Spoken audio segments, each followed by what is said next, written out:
Ya, langsung. Iya kan? Hiji wae wae nya. Gitu.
Halo, halo.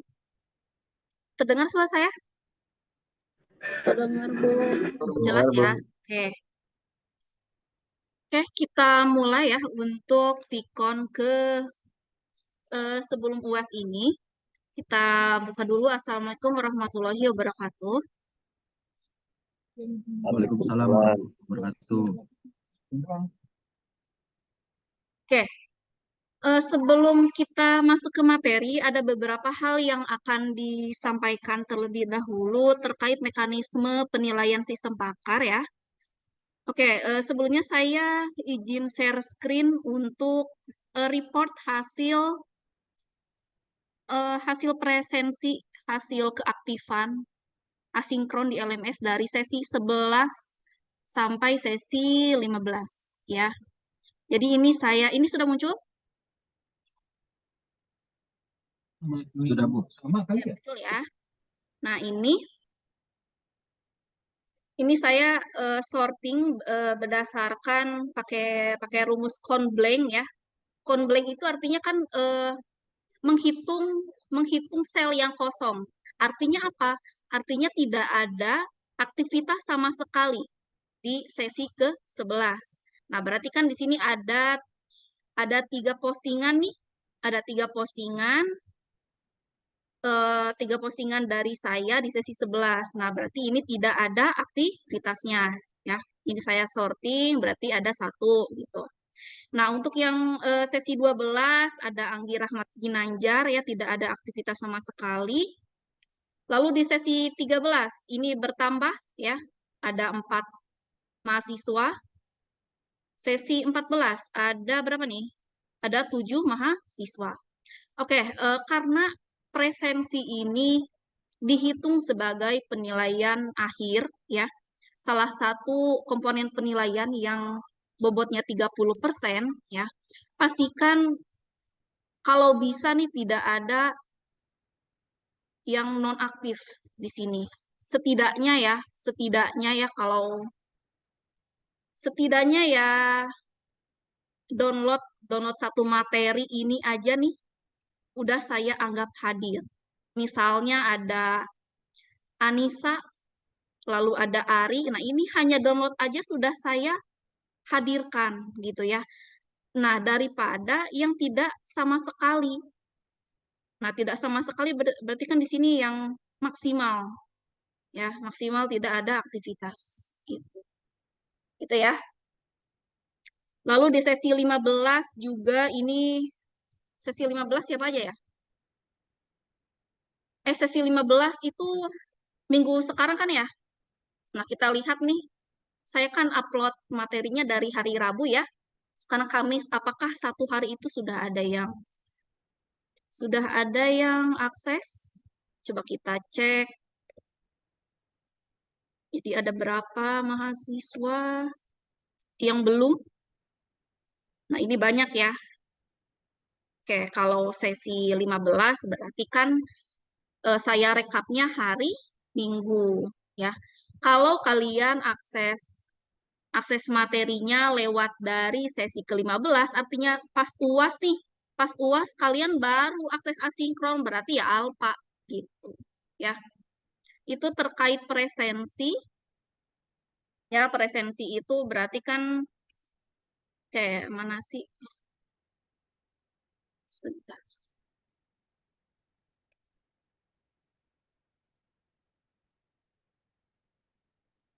Hmm, ini sudah muncul? Sudah, Bu. Ya, Bu. Muncul ya? Oke. Ini mata kuliah apa nih? RPL apa sih nih? Sistem pakar. Sistem pakar ini ya. Oke. Kita lihat ke nilai. Nah, ini ya buktinya. Presensi kehadiran bobotnya berapa? Coba baca Mas Teguh. Bobot presensi berapa persen?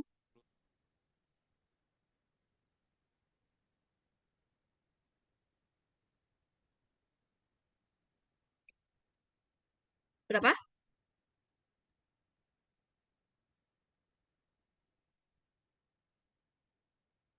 30%. Tidak ada suara Mas Teguh.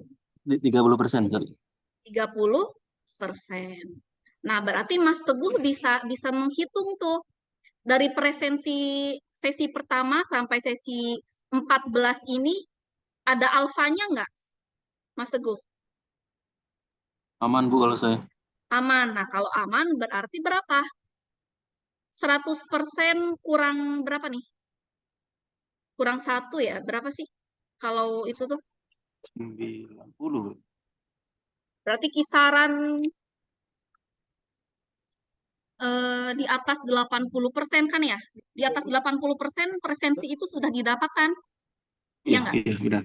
Iya. Nah, berarti nilainya berapa nih didapat? Dapat berapa? Kalau kalau alfanya 2 kali, kehadirannya dapat 87. berapa? 87. 87. Berarti aman ya.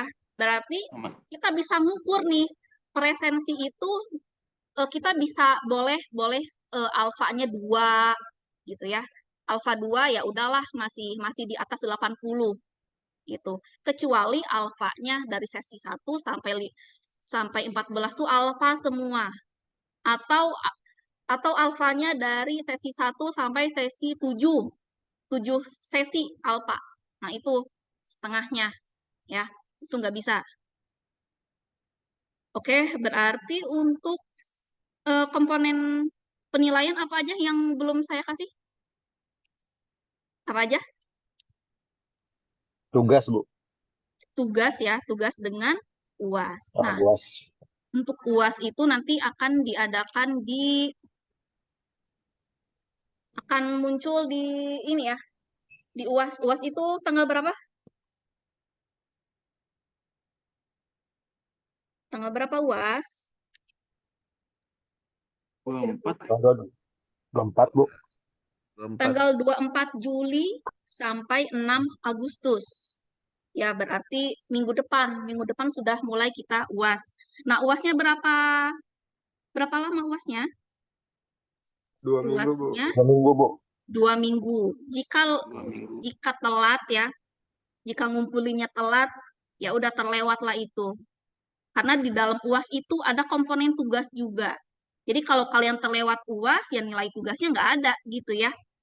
Jadi pastikan kalian harus sungguh-sungguh mengerjakan UASnya. Karena ini cuman satu kali lagi perjuangan di mata kuliah sistem pakar. Ya, jadi sayang sekali kalau kalian menghilang nih selama 2 minggu ini. 2 minggu ini nggak ada kabar, nggak ngerjain UAS, berarti ya udah nilainya seadanya. Gitu ya.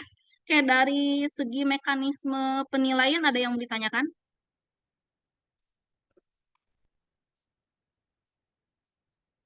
Ya,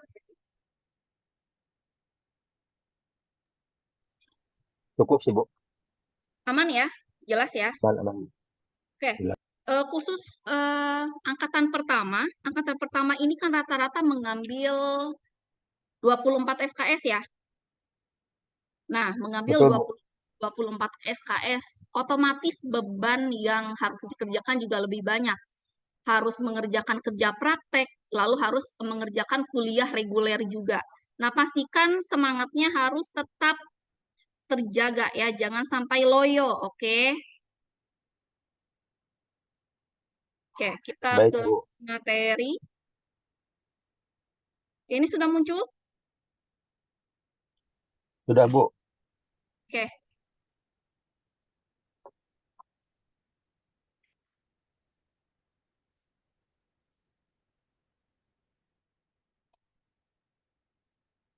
oke, ini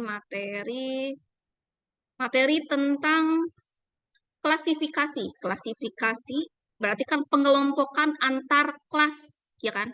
Nah, salah satu algoritma klasifikasi itu selain Naive Bayes ada juga KNN, yaitu K-nearest neighbor, ya. Nah, kita lihat dari gambar ini ada berapa grafik di sini? Ada 3 ya, 3. ada 3. Nah, berarti kalau kita lihat nih, sebelum kita baca apa definisinya, kita bisa lihat nih. Oh, berarti ini ada dua data. Dua data yang mau mengidentifikasi satu data. Yang diidentifikasi satu data itu yang mana? Yang tanda tanya ini nih, yang warna kuning ini. Ya, ini ini nih, kelihatan nggak? Nah, ini ya. Nah, mau mencari apakah ya data yang warna kuning ini termasuk kelas A atau kelas B gitu ya. Kalau kelas A-nya di sini ada bintang warna merah, kelas B itu segitiga warna biru. Ya, ini untuk inisialisasi data ini juga sama. Ya, berarti ada, kalau kita lihat dari gambar di sini ada beberapa jenis kasus ya di sini. Gitu. Kita lihat untuk deskripsi algoritma KNN. Nah, KNN tadi adalah metode klasifikasi. Berarti apa? Mengelompokkan atau mengumpulkan data berdasarkan supervised learning. Nah, supervised learning ini kan artinya pembelajaran data, ya kan? Ini apa sih? Algoritma apa supervised learning ini? Ini termasuk dalam kategori algoritma AI. Ya, jadi ini adalah suatu memprediksi apakah kelas tersebut tergantung kita bisa melihat kelasnya itu di mana, ya. Nah, di sini ada query-nya, query instant yang baru diklasifikasikan.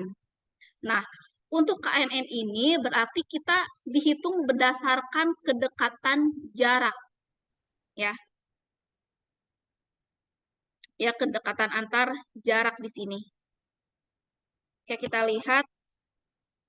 Jadi konsepnya itu algoritma KNN ini mencari jarak terdekat.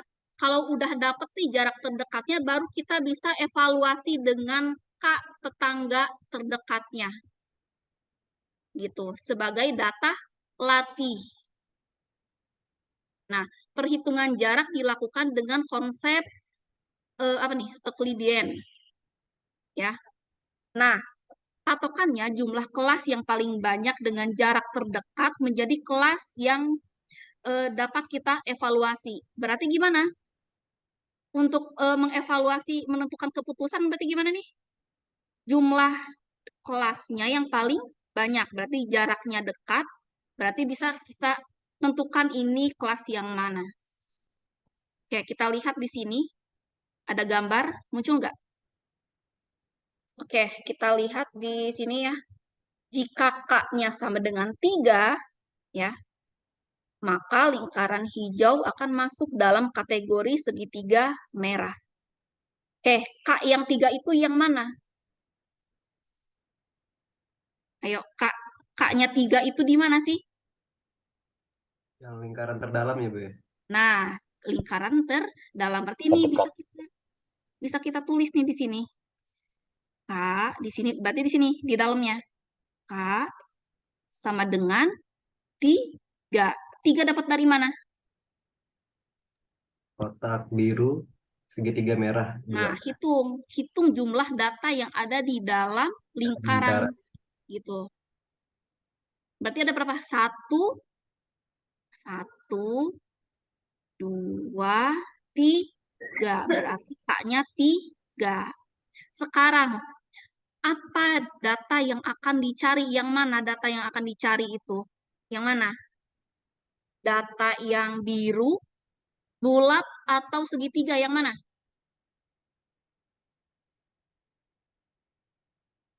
Mana? Data yang mau dicari itu yang mana sih? Segitiga merah, Bu, ya? Kok segitiga merah? Yang hijau.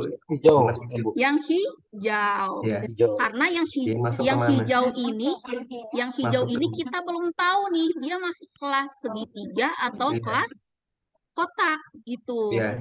Makanya kita gunakan pendekatan jarak terdekat. Berarti K-nya 3. Oke. Lalu ada lagi nih. Jika K-nya 5, maka lingkaran hijau akan masuk dalam kategori segi 4 biru. Berarti yang mana K-nya 5? Lingkaran terluar, Bu. Yang mana? Sini Yang ya. paling luar. K sama dengan 5. Coba hitung berapa? 1, ya, 1, 2, 3, 4, 5. Berarti di sini K-nya 5.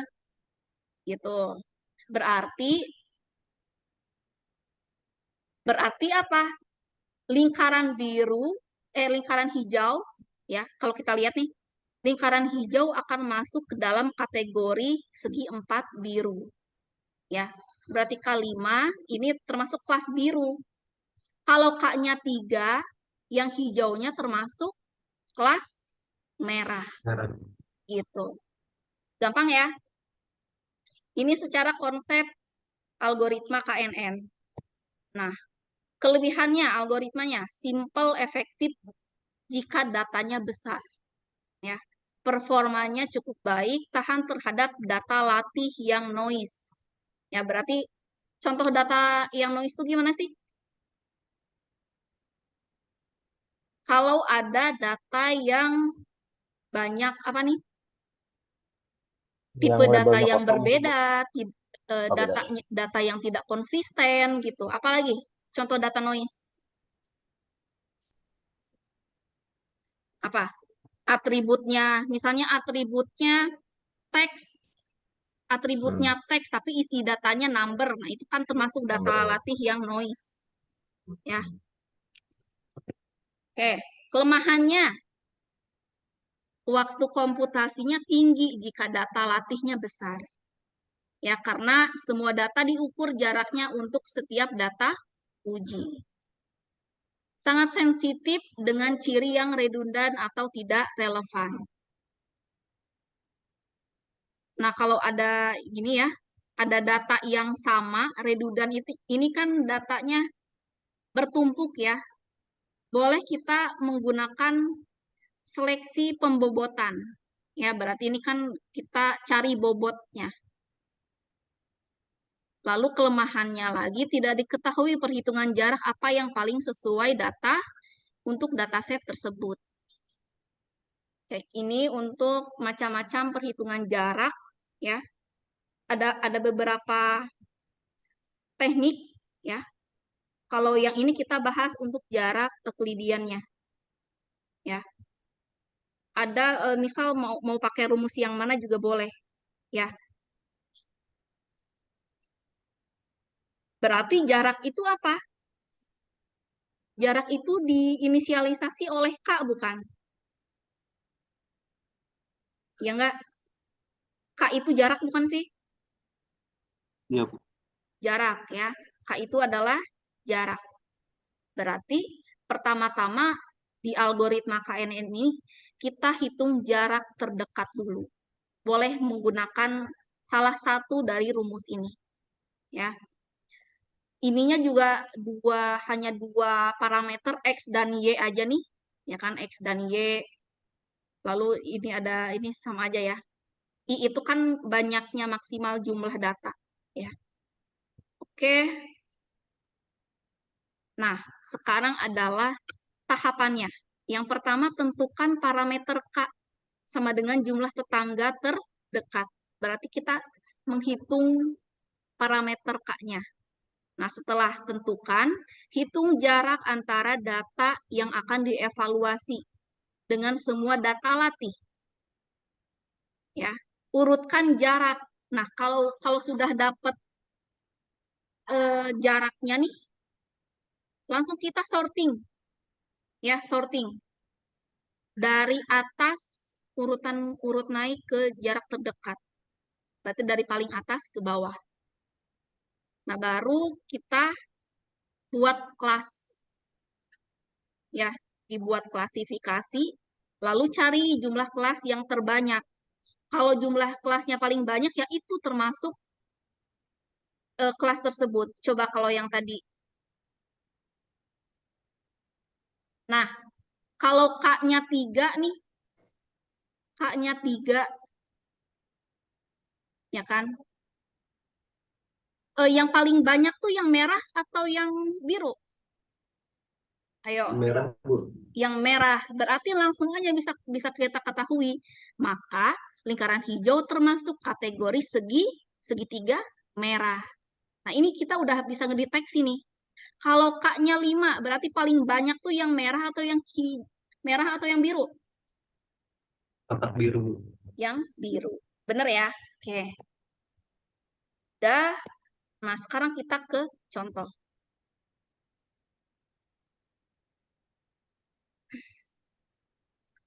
Oke, Mas Teguh baca soalnya nih. Terdapat beberapa data. Terdapat beberapa data yang berasal dari survei kuesioner tentang klasifikasi kualitas kertas tisu, apakah baik atau jelek, dengan objek training menggunakan dua atribut yaitu daya tahan terhadap asam dan kekuatan dengan menggunakan K sama dengan Oke. Berarti apa? Ada dua data ya. Ada dua atribut. Ada dua atribut. Atributnya apa? Daya tahan asam dan kekuatan. Bisa kita ganti X1 dan X2. Gitu. Lalu di sini nih, langsung kita buat atribut untuk klasifikasinya. Kelas. Berarti Y sama dengan klasifikasi. Berarti kan klasifikasi baik atau jelek. Gitu. Ini untuk dataset training. Ya. Dataset training ini dapat dari mana? Dapat dari mana? Coba. Oh, dataset itu Bu dari apa namanya kuesioner atau dari itu Bu dari apa namanya kami mencari tanya jawab. Nah, kita berarti ngambil data dulu kan? Ya. Ya, kita berarti dapat ngambil data dulu, kita klasifikasikan. Kalau daya tahannya 8, kekuatannya 4, ini masih klasifikasi baik. Kalau jelek gimana? Berarti kan kalau kita analisa itu berarti kan daya tahannya di bawah 5 kan? Ya enggak? Ada 4, yang kecil-kecil berarti kan jelek. Ya, yang di atas 6 ke atas berarti kan baik. Nah, berarti kita bisa klasifikasi seperti ini. Ya. Selanjutnya ada data tes. Nah, data tes ini berarti apa? Kita ngecek apakah data tersebut kita lihat akurasinya sejauh mana. Ataupun misalnya ada data baru nih. Data barunya X1-nya 7, X1-nya 7, X2-nya 4. Ada nggak di sini X1-nya 7? X1-nya 7, Ada, Bu. X2-nya 4. Ada nggak? Ada, Bu. Coba X1, berarti ada masalah nih. Ya kan? Masalahnya apa? Jika ada data set nih sudah kita klasifikasikan, lalu ada data baru. Nah, kita tuh belum tahu ini termasuk klasifikasi baik atau jelek kan gitu. X1-nya berapa? 7. Berarti ini ada di baris terakhirnya 7. X2-nya 4. Nah, kita kan nggak tahu nih, ini termasuk klasifikasi yang mana. Nah, baru kita hitung menggunakan algoritma KNN. Nah, berarti ini data tes ya, tes data. Oke. Langkah pertama, menentukan nilai K, di mana K-nya sama dengan 4. Dapat dari mana K-nya 4? Dari mana? Oh, ini di soal sudah diberitahu Dari ya, soal tuh ya. K-nya sama dengan 4. Tapi ada juga nih, kalau nggak ada di soal gimana? Berarti boleh menggunakan ini. Ya, salah satu rumus ini boleh. K itu kan pasti angkanya nggak mungkin di atas ratusan. Ya,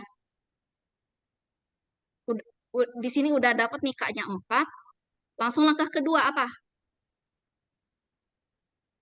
Ayo baca apa? Menghitung jarak antara data yang akan dievaluasi dengan data semua pelatihan. Kayak data training ya. Data latih, data uji. Data latih itu kan data ini kan. Nih, data latih ini nih. Nah, berarti apa?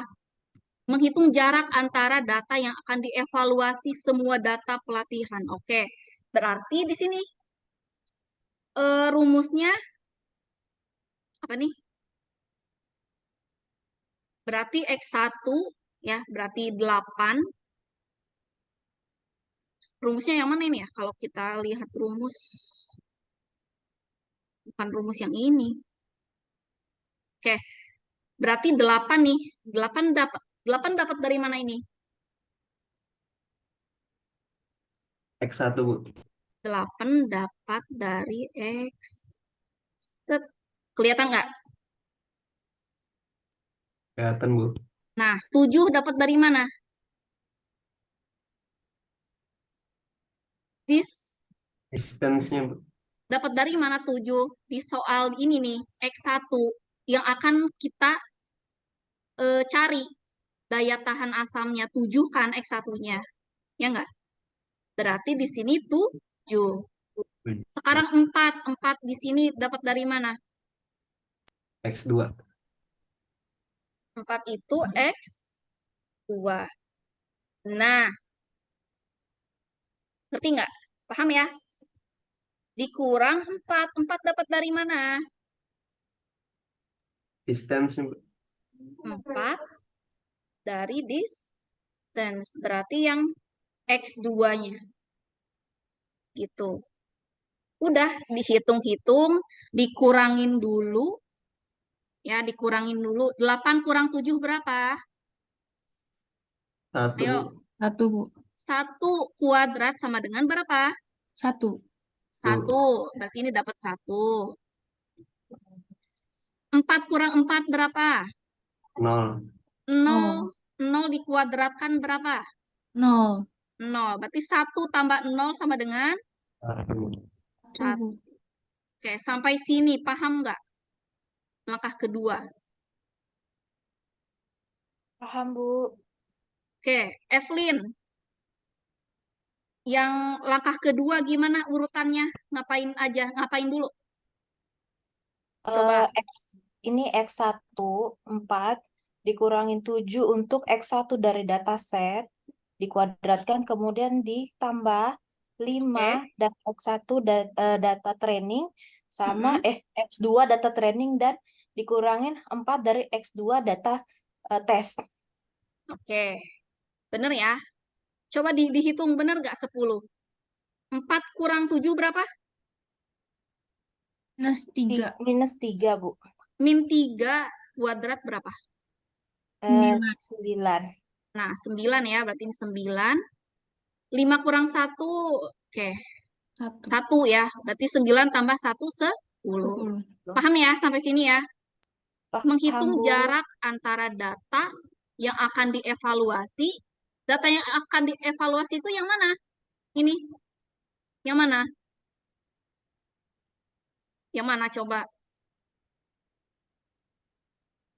Yang ini, 7 7 dan sama 4. 4. Gitu, dengan semua data pelatihan atau data latih. Nah, kalau semua data itu sudah dihitung, ya, jarak antaranya, nah, langsung langkah ketiga. Nah, ini kan sama nih. 3 kolom ini sama aja nih. Yang ditambah apa nih? Jarak terkecil. Tadi di aturan metode KNN apa? Kalau udah menghitung ini, berarti apa? Kita urutkan. Ya kan? Kita urutkan dari urut naik. Kita sorting. Ya. Kita dataset urutkan, berarti kalau 1, berarti apa? 1 itu paling kecil ya? Ya nggak?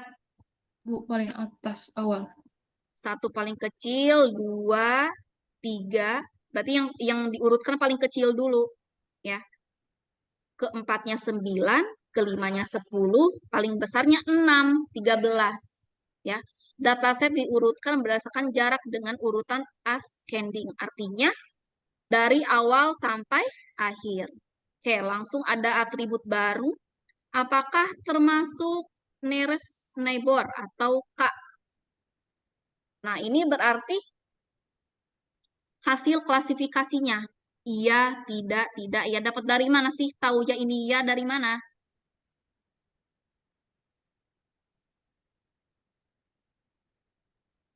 K sama dengan 4 ya, Bu, tadi. Kenapa? Jadi yang nilainya sama dengan kurang dari 4 itu iya, yang lebih dari 4 tidak menurut saya, Bu, ya. Nah, betul. Ya, berarti kalau K-nya 4, berarti yang diambil itu, ya enggak? K-nya 4, berarti datanya ada berapa? Ayo, secara logika, K-nya 4, datanya ada berapa? 4, Bu. Datanya 10, K-nya 10, datanya ada berapa? 10. 10. K-nya 1, datanya ada berapa? 1. 1. 1. Nah, sekarang K-nya 4, datanya ada berapa? 4. 4, Bu. 4. Yang mana? Yang mana? Yang dapat nilai jarak terkecil 1 sampai 4, Bu. Nah, betul. Berarti dari ini saya tandain ya. Aduh, susah. Ini aja ya.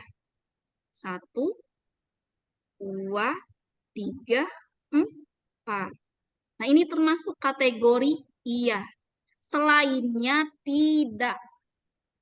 Berarti ini kita udah bisa klasifikasi nih. Ya kan? Dengan X1-nya 8, X2-nya 4, berarti kita udah tahu iya. Gitu.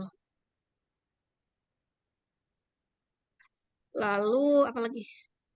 Udah ya, sekarang ke Y kategori nearest neighbor-nya. Nah, berarti tinggal diganti nih. Ya-nya baik. Nah, ini kenapa jelek nih?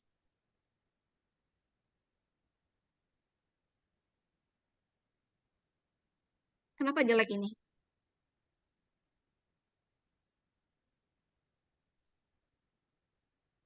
Lima. Ininya 5, ininya 6. Dia jelek. Kenapa tuh? 6, 5, baik. Karena kita bandingkan. Di antara keempat ini mana yang paling kecil? Gitu. Yang paling kecil ininya. X1-nya, Bu, yang dilihat.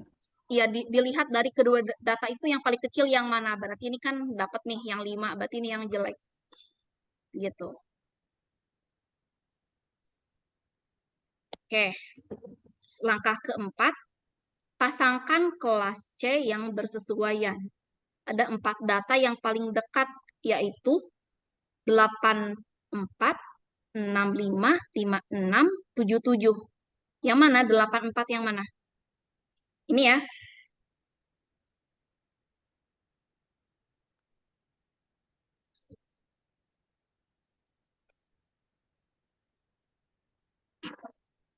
ini. Terus apa lagi? 65. Yang mana lagi? 56, 77. 56, dan 77. Oh, di ascending dulu ya, Bu. Nanti setelah itu. Kenapa? Jadi ascending diurutkan sesuai dengan diurutkan ascending gitu. Iya, Dari diurutkan dulu jarak. ya. Oke. Dan nih, dipasangkan kelas C. Oke, ini dipasangkan maksudnya gimana?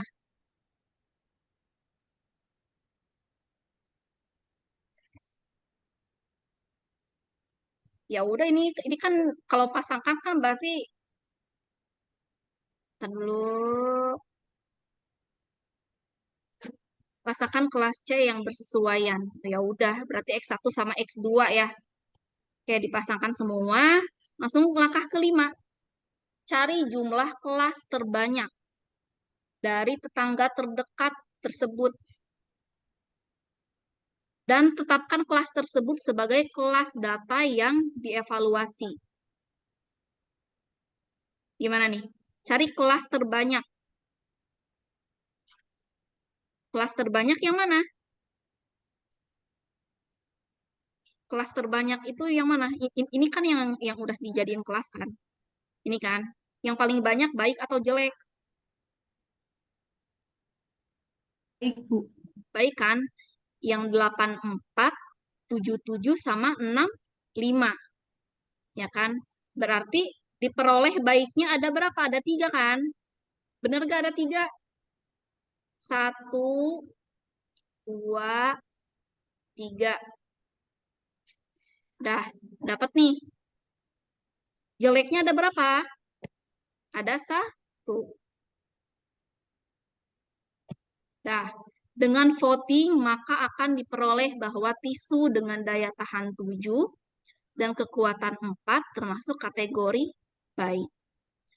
Voting ini dapat dari mana?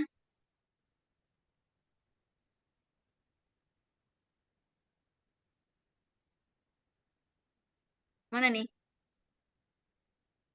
Dari survei, Bu. Voting itu kita menghitung lagi.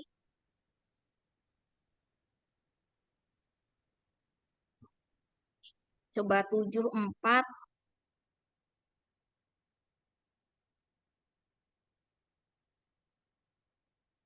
Nah, kalau voting itu dilihatnya yang di sini, membandingkan yang jumlahnya baik sama jelek, besaran mana? Besaran mana? Baik sama jelek. Paling gede 3 apa 1? Halo, halo? Paling gede 3. Berarti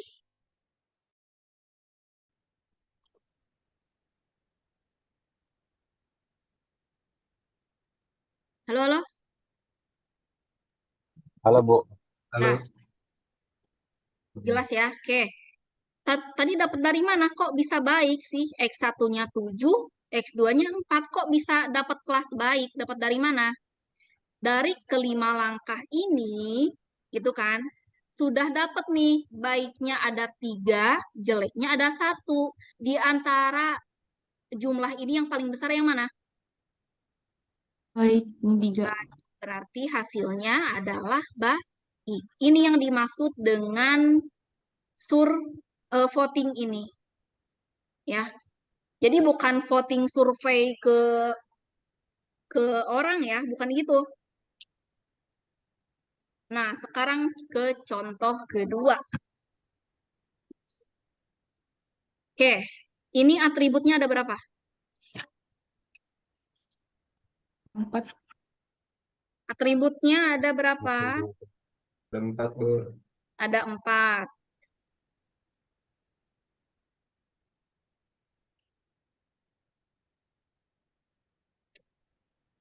Oke. Ada berapa data di sini?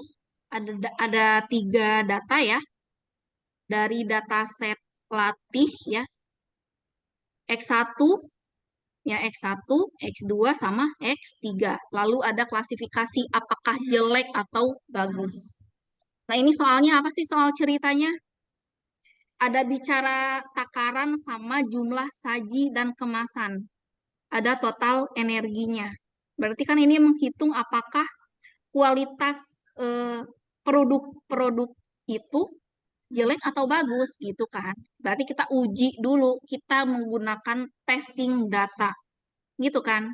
Ada data nih, udah kita klasifikasi, lalu ada data baru. X1-nya 50, X2-nya 3, X3-nya 40. Ini kan kalau ini disatukan, ini kan nggak ada termasuk di data set kan. Nah, kita uji nih, apakah termasuk jelek atau bagus. Nah, sebelum menghitung, kita analisa dulu nih, yang termasuk kategori bagus ini yang mana?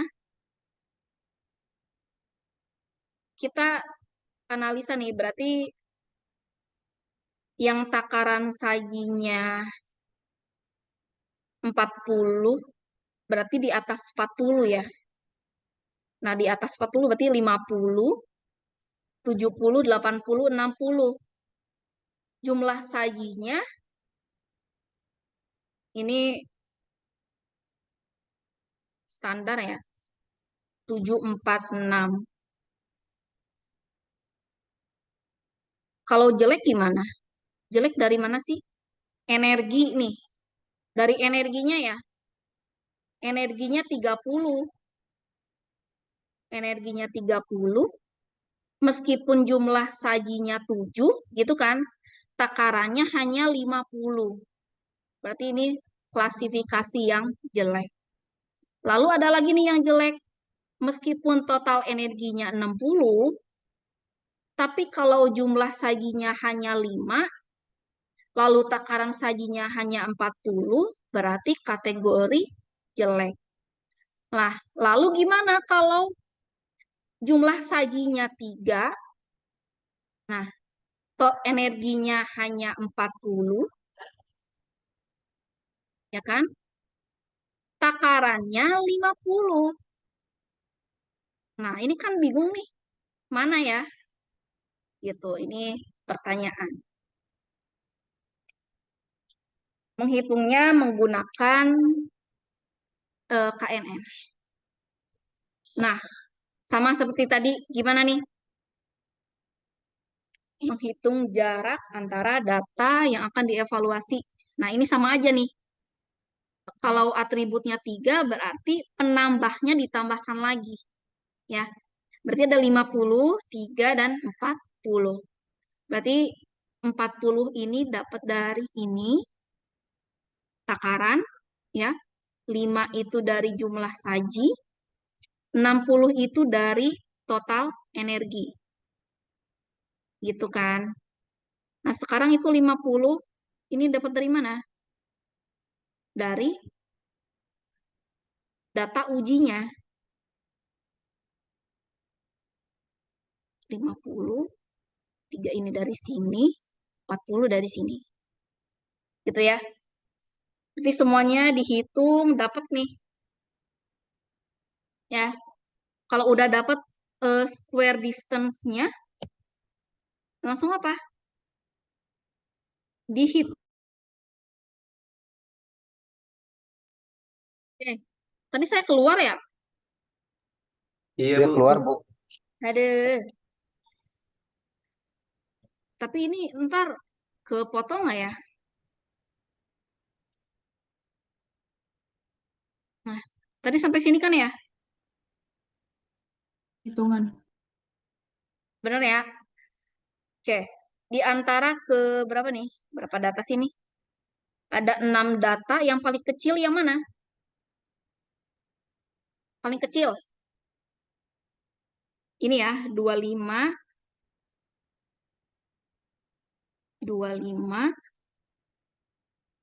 116, 504,